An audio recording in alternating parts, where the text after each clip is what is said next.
Hey guys, this is going to be a walk around of my Porsche 996. So back when I was about to buy my own Porsche 996, there weren't really a lot of these walk around videos. So hopefully this maybe helps some of you guys. Maybe you're considering to buy this car, or maybe you already have one and you're just trying to see what other options they came with, try to gather some more information. So I hope that this video will be useful for you. I'll try to show you as much as I can of the car. So I'll show you both on the outside of the car, on the inside, as well as do my bit of a review of certain things that this car has, certain things I discovered while owning it. It's a bit windy outside, so I hope that won't really be a problem. So anyways, let's get started. So the car itself, it's finished in ocean blue metallic color. As you can see, these wheels are the original turbo twists. They have different widths. I think this is 10 inches wide and the front one is 8, if I'm not mistaken. I'll put on the video in case the sizes are different. On the back, I'm running slightly wider tire than should be put on here. So I'm running 25 by 30 tire. The original, I believe, is 265/35 here. 18 inch, both of them. And so here we go on the front. So here you can see this tire size is 225/45. So this is the original tire size that should come on this car. And also this is now already on brand new tires, which I put on last month. So going to the front of the car, you can see, so these are the Litronic headlights, or Porsche Xenon headlights. So a lot of these cars, they simply come with normal halogens, but this one has the option for the Litronic lights, which is quite good and gives a lot more visibility on the car. Yeah, and here, what's interesting in these cars is that, so obviously engine in the back, but in the front we have the gas tank. So if your car has the normal configuration of engine in the front, then you might be used to having the gas cap here.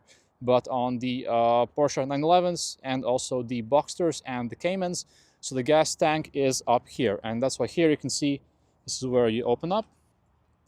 So this is where you obviously fill the gas. On the rear window here, near the rear window, you can see this is the small antenna that's here. Has the heated rear window. All of them do. I think it comes standard with these cars. Also, a lot of them you would see the lights with the amber turn signals. So this one, as you can see, has the clear tail lights. I know some people also, they put the LEDs back here, but yeah, personally, I prefer to have the original lights. I think they look the best, and I don't see a sense of anybody changing these out to LEDs. I think that if you have an older car, then best to keep it original. And there are modifications you can do to these cars, but modifications that don't really take it outside of its original shape and the original classic style that these cars now have. Another thing here you can see, so these are the exhaust tips on this car. So in general, for the narrow body Porsche 996s, there are two exhaust tips you can have. You can have the sort of smaller ones, or you can have these large ones. So on this car, these are the large exhaust tips. And also, as you can see here from the back, so you can see they are slightly larger than what you would have on maybe some 98 or 99 Porsche Carrera. And of course, another interesting thing these cars have, they all have the active aero spoiler. So as soon as you exceed 120 kilometers per hour, then this spoiler goes up on the highway. And then once you go back down on the speed, then the spoiler automatically retracts. In case you want to manually raise the spoiler, there's also an option to do that. Let's open up the door. And so down here in the footwell, you can see, so this is the switch using which you can also manually raise and lower the spoiler. On my particular car, it's not yet wired in, but I have already ordered and put this button here. So I will eventually wire it, and then it will be possible to raise and lower the spoiler without having to sort of awkwardly bend down to do that. But yeah, so going already inside the car, what we can see, so first is that here in the doors, you have, of course, these, sorry, the wind's kind of blowing the door closed. So you have these door pockets on both doors. The door panels themselves, they are slightly different on the Boxsters and 911s. So on the Boxsters, you don't have sort of this pocket that fully covers it. There's a bit of a gap over here. Also, this handle itself, it's also different. So on Boxsters, it's sort of more curves down like that. So when I'll do a review of my Porsche Boxster, then also you will be able to see that. So next is here in the interior, you have both of these levers. So on older cars, they have the levers with the cables, which opens up. So these levers, they open up the front trunk as well as the rear hood. Starting from the facelift cars, and I think there was maybe some period in between when Porsche started installing these these electric buttons here. But of course, one downside would be that when the battery of the car would discharge, then you wouldn't really be able to pop one of these up to get to the battery. So one advantage of having a slightly older generation 996 or a 986 Porsche is that you still have these levers with the cables, which means that even in case you lose the power to your car, maybe the battery just is discharged, you are still able to access it easily without having to jump the battery through the fuse box. Now let's take a look here inside. Obviously here we have the engine. This is the 3.4 liter flat six. So engine was recently rebuilt and now it's running perfectly, running like a dream. I had the coolant expansion tank changed as well as a lot of other stuff that I'll probably cover in a future video. Also here, this engine room has its own ventilator. So the ventilator turns on when the overall ambient temperature, I guess it's called, of the engine room, engine house, how you call that, engine compartment, yeah. So when the engine compartment temperature exceeds a certain threshold, that's when this fan kicks in. But now let's close this for now. So now let's go up to the front and let's see what's underneath the front hood. So in general, these cars will have two different configurations for this. It's not front engine bay, but the front hood, I guess. So on the cars with four-wheel drive, including the Carrera 4, the Carrera 4S, I believe the turbo as well, and the GT2 and GT3. So even though the GT3 is rear-wheel drive, but anyways, so they would have this sort of configuration where the spare wheel, it's actually underneath this. But on other cars which are more simple, so simply cars with only rear-wheel drive, so Carrera 2 on Porsche Boxsters, that's where you would have the spare wheel over here in this sort of soft bag. But yeah, anyways, I'm quite happy that this car actually doesn't have that, because I think it looks a lot cleaner than how it looks on my Boxster.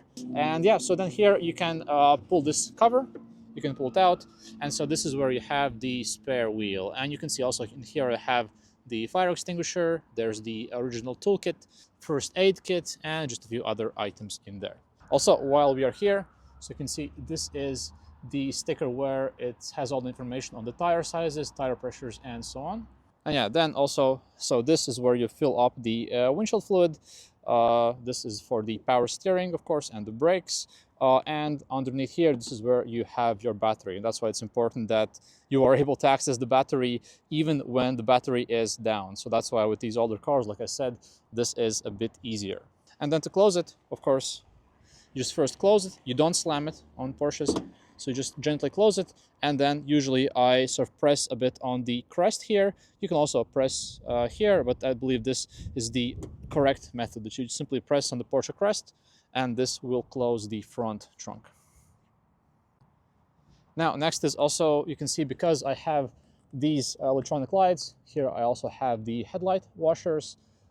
These little things, so these sort of triangles as they're called, they tend to get lost, tend to get destroyed. These are expensive to replace, so take care of them, make sure they're not loose, make sure that they stay where they are. And another thing on these cars that's quite a common issue is the front ventilators. So if you have already purchased this car, maybe it's overheating, or yeah, maybe you don't really hear the front fans come on. So they have two speeds. They have the low speed and they have the high speed. When you turn on the air conditioning, the low speed fans should come on. If they don't, you have a problem, because these fans, they have resistors that control the low speed. So definitely, if you're either considering purchasing a car like this, so 996 or Boxster, then make sure to check these fans. The fix for them is actually quite easy. You can change the resistors. Sometimes also you can change the fans themselves.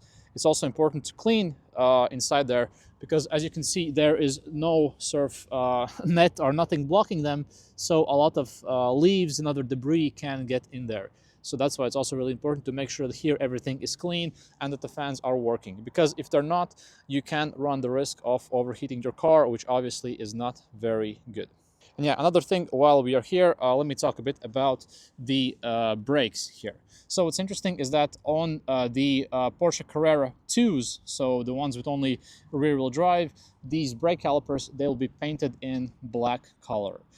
Then on Carrera 4s, they will be painted in silver color. That's already one way how you can tell apart. So which one is Carrera 4, which one is Carrera 2. On Boxsters also, I believe on the normal Boxsters, they're in black. On Boxster S's, they are in red. And on the 996, I believe the GT3s had the brakes in red. I'm not sure about the turbos actually, but yeah, the brakes were also, brake calipers were in yellow on the cars that had ceramic brakes. And yeah, now let's again go inside the car and I'll show you a bit of the interior of this car and sort of what to look out for. And so we can probably start from the rear of the car. So you can see this is the rear passenger space. Honestly, as probably you've seen on other reviews, this is mainly for either very small children or when you really have no option and you need to fit a small-sized adult here for a short trip. So you can't really use these seats for extended trips. Yeah, so pull this towards you and then this bends down. So now you have a bit more cargo space that you can use in these cars. Also here you can see, so on the pre-facelift cars, this is where you would have sort of this compartment for storing various documents of the car, but I've seen most people just keep these empty. On my car also you can see, so I have these original floor mats, so I ordered them new. I actually have two sets, so I have the rubber floor mats and I have these ones. But this interior is in Metropole blue color, so it's not just black, it's Metropole blue, which I think makes it look a bit better, maybe a bit more unusual than others. So now overall, the whole interior of this car, it's quite simple, especially if you compare it to newer cars. So of course you have your light switch here. Then of course, since it is a Porsche, you have your key slot right here on the left-hand side. Another particular thing on these cars are these windshield visors. So in here you can see that actually on my car I have both of them, but it can be quite common to lose them. So you have to be very gentle with these. I would even suggest just not opening them at all because they can break very easily and then you will have to replace them. Another interesting thing is that on the 996 Porsches, actually you can take these visors and you can move them like so, protecting you from the sun. But on Porsche Boxsters, they are fixed. So if you have a Boxster, then it's not possible to rotate them. Also on the Boxster, I believe they are slightly smaller. I might be wrong, but I think on 996 they are just a bit larger. And now let's start the car and I'll show you a few more things in the navigation system and the climate control. So key in and let's start.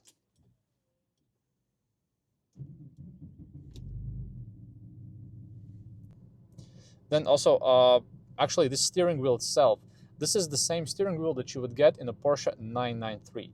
So the older generation 996s, they actually got and they shared the steering wheels with the 993, which I think is quite cool. Actually, to some extent, I do prefer the look of the steering wheel, and I think it does look really great and really classic in these cars. Now, behind the steering wheel, what do you have? So, of course, you have your standard stalks, which are for the turn signals, for the flashing the high beams or turning on the high beams. Then on the side, of course, you have the windshield wiper stalk. But so these are two stalks that all of these cars will have. But there's also options. So here on the left side, some of these cars come with also the onboard computer. And you can also actually retrofit these. My car did not come with the onboard computer from the factory. So this was actually retrofitted. And in here, you can see that right below the speedometer, you can currently see the temperature. And I can just, by moving this switch up or down, I can toggle between them. So now you can see I move it up, and then now we're seeing the average speed, the fuel consumption, the remaining distance. And again, we are back at the temperature. So this is what information you can get. If you want to reset any of that, so for example, let's go here. If you want to reset the speed, then you can just hold this until the speed resets. So that's essentially how you can use the onboard computer. I think quite interesting. Some more function that you can get out of these older cars. And then back on this side, this is where you can have your cruise control. So if you see a car, maybe in the advertisement or wherever, it has this stalk, so this is for the cruise control. Mine is not yet wired in, so I'll have to wire it in later. But so then once it's done, you'll also be able to see how the cruise control works. I just can't really demonstrate it now because so currently this does not really do anything for me. And yeah, another interesting thing that I want to tell you a bit about is the extended leather package. So my Porsche Boxster does not come with the extended leather package, but this 996 does. And how can you spot that and what that is? So firstly, you can see this stitching here on the dash. This is one of the indicators, if you're just looking at the car in the pictures, that it has the full leather package. So if the car comes with that, this means that this is all covered in leather. Also, this whole dashboard, this is also all leather. On the door panels as well, you will notice this additional stitching. And so if you see that, then this means the car has full leather, which means all of this, so the full door panel, it's covered in leather. Cars that don't have this, they do feel a lot cheaper. So if you're considering buying one of these cars, I do suggest finding one that does have the full leather package. That's a really nice option to have. Also, you can see here in the back, so also all this is covered fully in leather, so not just the door panels but also everything here in the back. And this also includes this C pillar trim, A pillar trim, and B pillar trim. So all the pillars, door panels, the panel, it's all covered in leather, which I think is really nice. And now let's go through some other functions that this car has, and I'll just talk a bit about these. So starting maybe from here, so this is the Porsche stability, I think it's called Porsche Stability Management Control. Okay, actually I don't know what PSM means. I'll try to maybe put it up here on the screen. But anyways, so if you press that once, you'll see that PSM is off. So if you press on this, you will turn it off. You'll see this yellow light, and pressing here, you will turn it back on.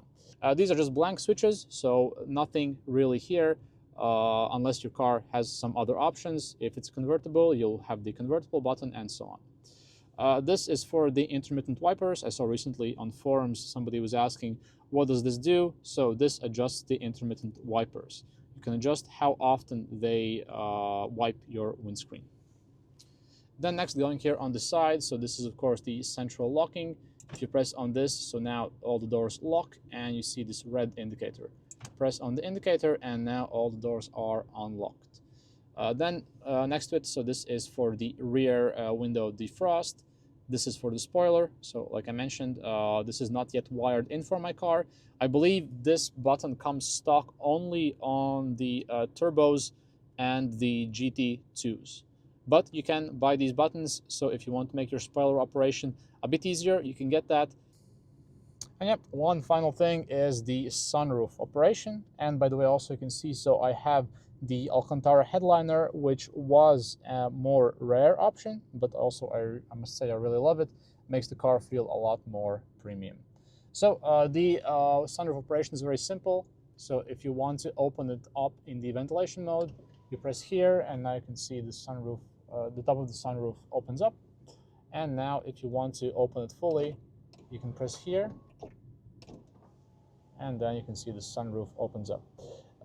It does not open up fully, and now I believe if I press this again, so now I can see it slides open just a bit more. So now it is fully open.